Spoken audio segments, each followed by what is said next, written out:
This week, Conflict Zone is in Brussels to meet Ignazio Corrao of Italy's Five-Star Movement.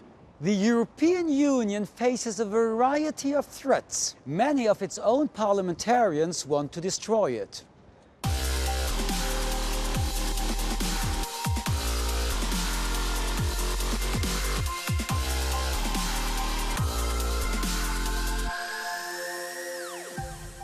Ignazio Corrao, welcome to Conflict Zone. You're party leader before the Italian constitutional referendum. Saying no is most beautiful and glorious form of politics. This is just a call to destroy, isn't it? No, I mean, there is, Beppe Grillo is always a way to use strong words to move the, that's too easy. He's a politician, he's a party leader. He said to say no is a beautiful and glorious form of politics. I learned it's to say yes, which is glorious, because then you have to have a concept of politics. But that depends on what you say yes and what you say no. If we say yes to those things that led our country to be destroyed, led the rights of our citizens to be always taken and put aside from the rights of citizens to put aside from their needs, and if you say no to that, it's something good. You're speaking about the right of citizens, but I think it's very authoritarian what he's continuing to say, isn't it? He went on to say, whoever doesn't understand that, our opinion, can go screw themselves. 40% of voters said yes to the reform. Should they all go to hell? No. There is I will use the words of another comedian whose name is Crozza. He is not a comedian, he's a party leader. Or is policy comedy?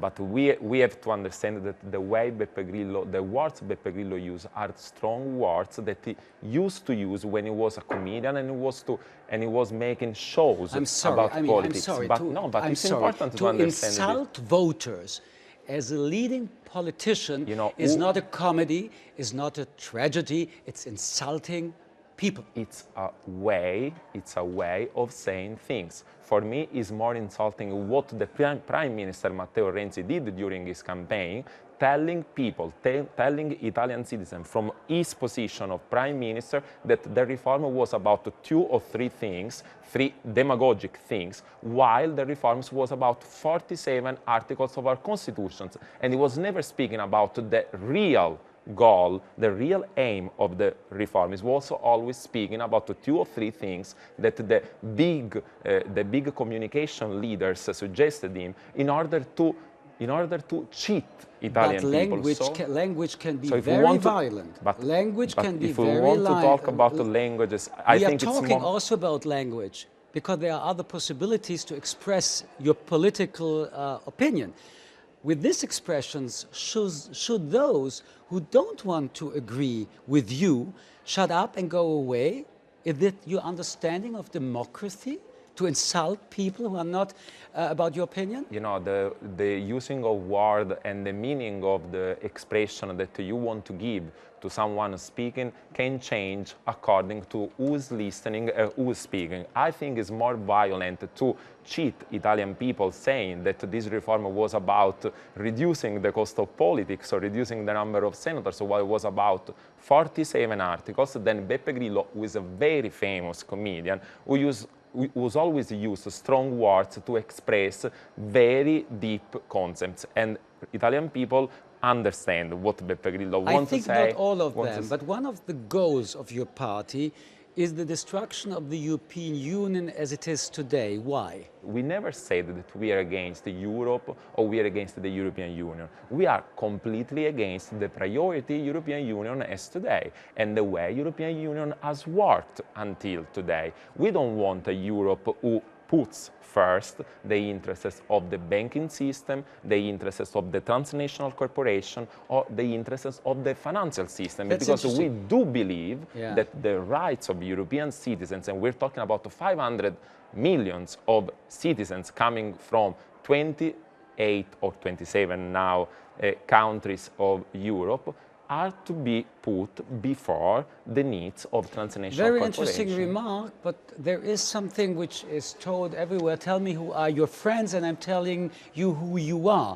Your party made alliances with groups that want to destroy Europe. For example, UKIP, responsible for Brexit. This is one of your partners, one of your friends. Why?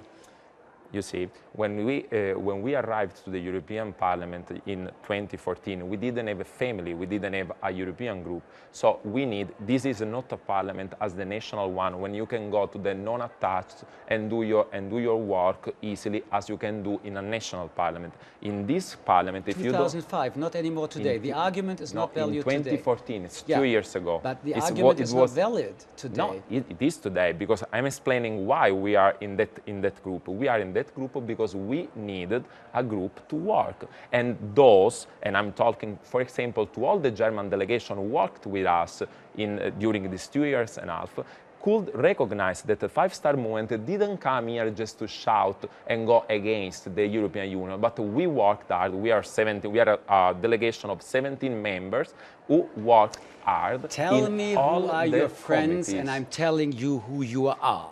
Your partner in the European Parliament, Godfrey Bloom of UKIP, said that the EU was a rotting corpse. Do you agree? Mr. Bloom is not member of this parliament in this term, and what he said during the last mandate is none of my business. I do believe in the freedom of expression. UKIP has got other kind of business related with the United Kingdom. But you can judge Mr. Renzi, and here you are not able anymore to judge somebody who is saying I'm judging. The EU is a rotting corpse. Is it a rotting corpse?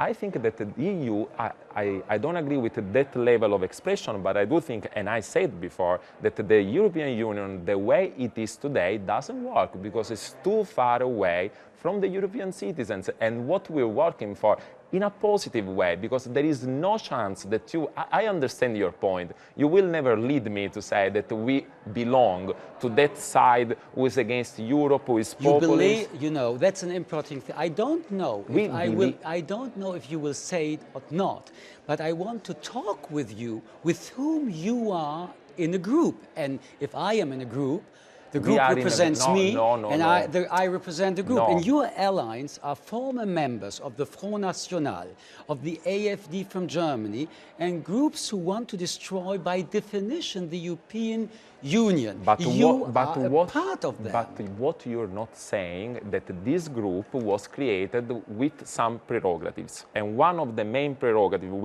we have to remember, anyone, that we have a co-presidency, and our presidency and our delegation has got total freedom of vote, total freedom of action. And what you should judge, because this is important to do if you want to be a fair journalist, is go and see what the five-star movement proposed, was the five-star movement voted in all the committees and in the plenary session. Look, if you are in an alliance and you are a member of a club with other members, and you are in this alliance, you have two possibilities. One is either you have the same points of view like this group, or you are in the wrong alliance.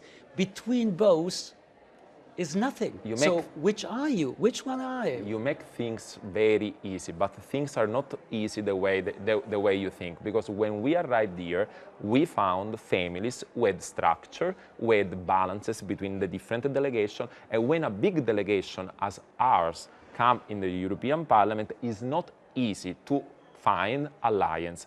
So you are going with everybody? You are going with movements who have racist input? Okay, you let me explain what I'm saying. What I'm saying is that one of our main prerogatives was to have total freedom of choice, total freedom of vote, total freedom of movement in the European Parliament. Are you a left party? Are you a left movement? We are not left, not right. We are post-ideologies. Are you a right one? Absolutely not. So, but you are sitting with other parties who are by definition right extremes and racist. No, we don't know. You can go and see. You can go and see the. AfD is not a right-wing party. You go and see the status of the group. Is AfD a right-wing party? No, not us. I don't know if the other. You don't know. We are not. We are but not. You are sitting with the AfD. Is the AfD a right-wing party? Yes or no? No. Is the Front National a right-wing The Front party? National, yes, but the Five Star Movement, no. But you are sitting with them on a table. But that doesn't mean... No infection? Okay, but I'm sitting in the same parliament with members of other groups. But you are against them. Oh, and I'm against... We are a different... Are you against the AFD? We are different from anyone. We cannot say that we are the same of But the you took other a choice. Hey, wait a minute. We didn't have we are other not naive. choice. You took a choice. What you're not understanding is that when you get to a parliament and there are different groups, you have to do negotiation to get inside the group. There are prerogatives to have freedom of vote, to have possibility of working in all committees and delegations, things that we've been doing during these 2 years and a half, and everyone can recognize what kind of work we've been doing in the committees and in the parliament, was something that the other groups could not give us. So we didn't have a negotiation with other groups that could lead us to have this kind of prerogatives. The EFDD group gave us the possibility of working. I tried to understand the last time. Your associates in the European Parliamentary Group include the UKIP, ex-members of the Front National, German Alternative for Germany, and the Swedish Democrats. All of them are using xenophobic, racist, anti-Semitic and Islamophobic rhetoric. It's not our business. We're not campaigning together. It's not our business. But you are the group.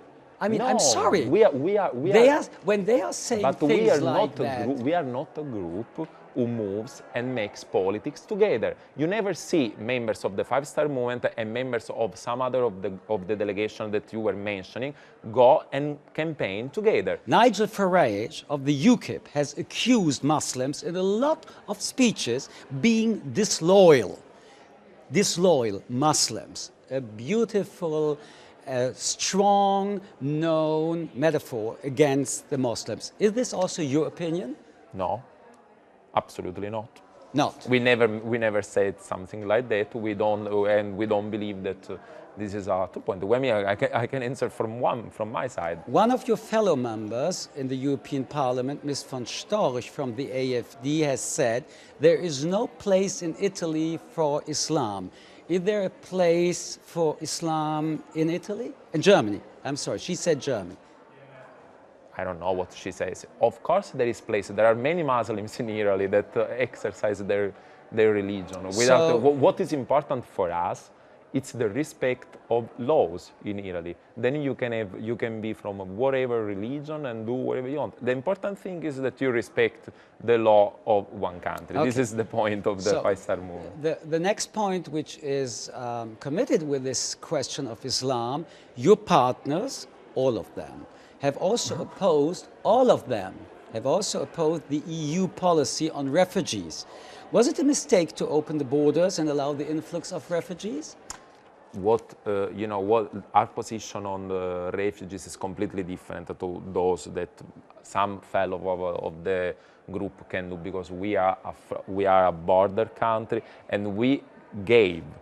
I'm a member of the Libre Committee. I've been working hard on the migration issue together with my colleagues, and we've been doing a very constructive and positive work on migration. And this is what I could answer for. I cannot answer for things that some other delegation of some other members do. And this debate would lead to no point, because there is a point. I will tell you the Italian point. You took power in Turin.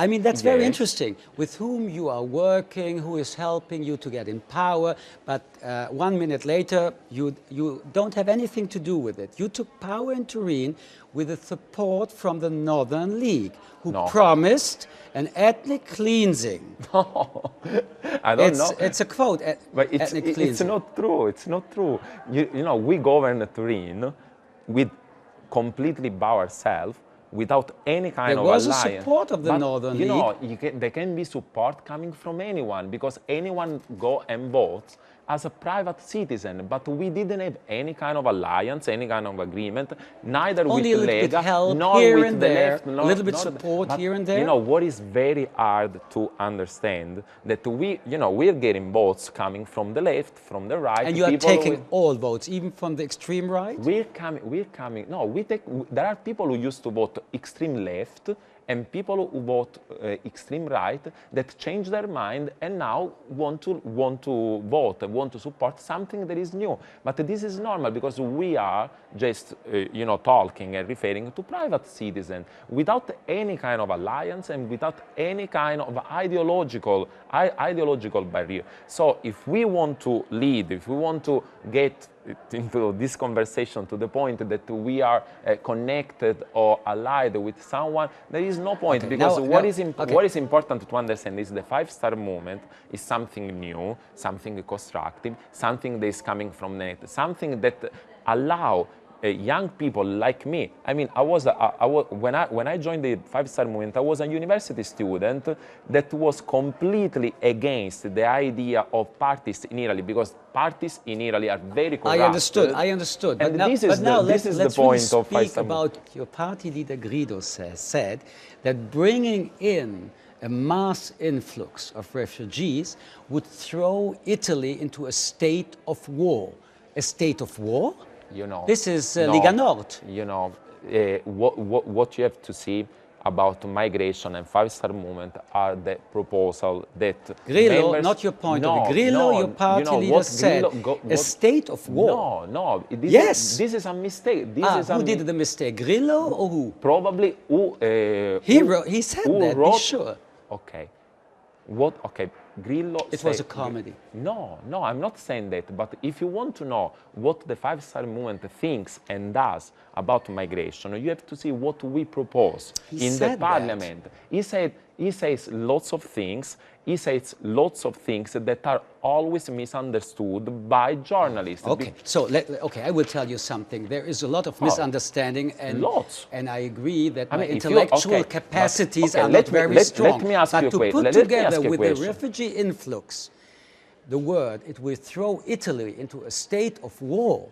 I don't think that this is an interpretation of journalism. We never took the statement. Probably was a very, what happens in Italy, that you talk for half an hour, then they take one line, yeah, that's something that happens. It happens always like that. Beppe Grillo is someone who says lots of things. It's a visionary. It's someone. This is the vision. He has lots of vision. Refugees would bring Italy into a state of war. Let me ask you a question. If the things were the way you are trying to put, why the members of the Italian Parliament of Five-Star Movement and why the members of the European Parliament of Five-Star Movement work and propose opposite things? I don't know why. Respecting human rights, respecting the right of having asylum if you're coming from some place where your rights are not respected, and working hard to fight and struggle corruption in the misusing of funds. That's a very good word. You are struggling corruption. You are against corruption, right? Absolutely. This is one of your main issues. Your candidate, Virginia Raggi, won the elections in Rome and became mayor. You are laughing. No, because listen to the question. If you want to lead me to Virginia Raggi corruption, perhaps you know what will come. Within 5 days of taking office, the Secretary of Finance had to resign as he was being investigated for corruption. Your party is criticizing everyone else for corruption, but apparently you are not better. You have the same problems. She didn't have to resign because she was sued of corruption. The same thing happened to her Secretary of Environmental Policy. But there is no link with corruption. I'm sorry. There was problem with the appointment. But it was not any kind of... And the environmental policy, the representative, the secretary, had also a problem with corruption. And it's just not in Rome. Your party has had to deal with corruptions in Livorno, in Parma, in Napoli, accused of ties with mafia. No, absolutely lies. Everything are lies? No. Or it happened? No. Okay. Okay. It happened. There are investigations. There are no. Okay, investigate. You know, you have to know that in the Italian system there can be investigation for anything, but there are no one of the five-star movement who is in charge on any kind of place. It can be major, city council, or member of the regional parliament, a member of the Italian parliament. There are investigations. You have no member of the five-star movement who is in charge, but in and who is investigation, condemned.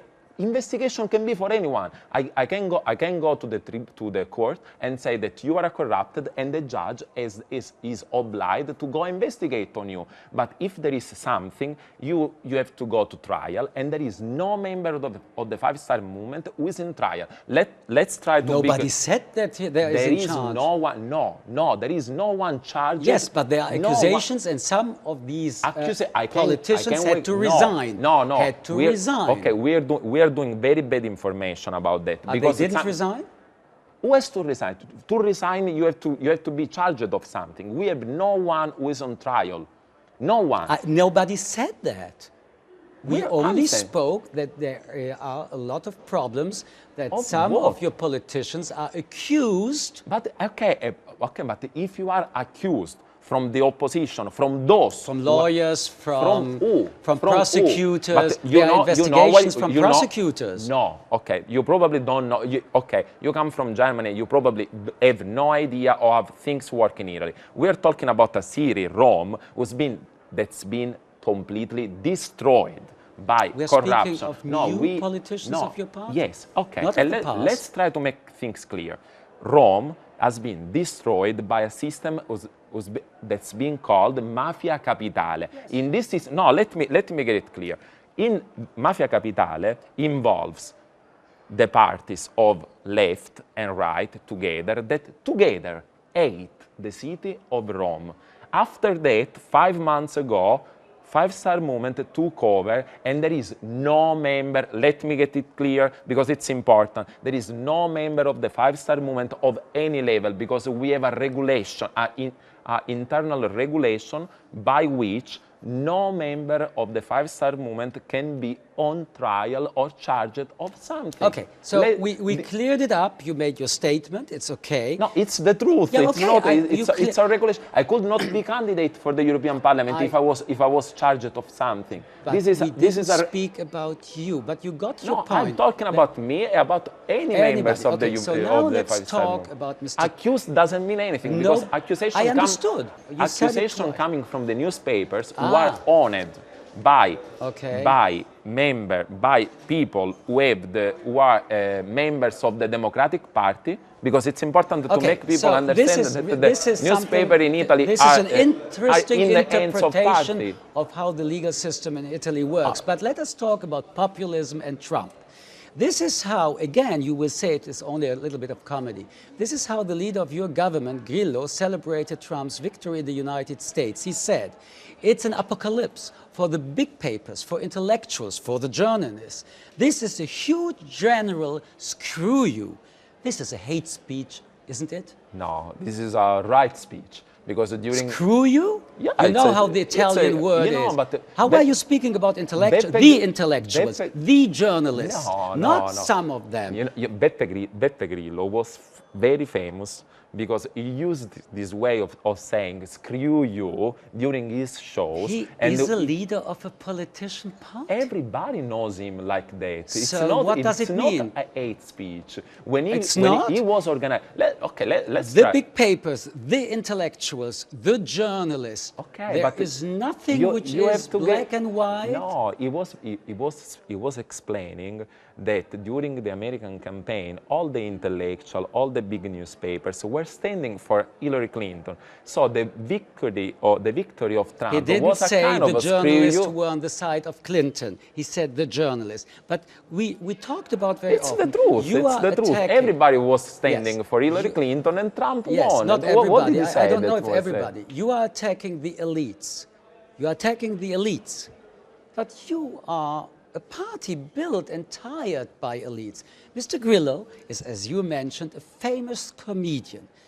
Casalesio, a co-founder of your party, was a rich businessman. You yourself are a lawyer and a member of Brussels elite. This is just hypocrisy. I'm a member of Brussels elite. Yeah, I was just a young person. You are in power. Your income is 5 times more than the average income of others. But you are saying that you are not the elite. It's hypocrisy, isn't it? Absolutely, absolutely.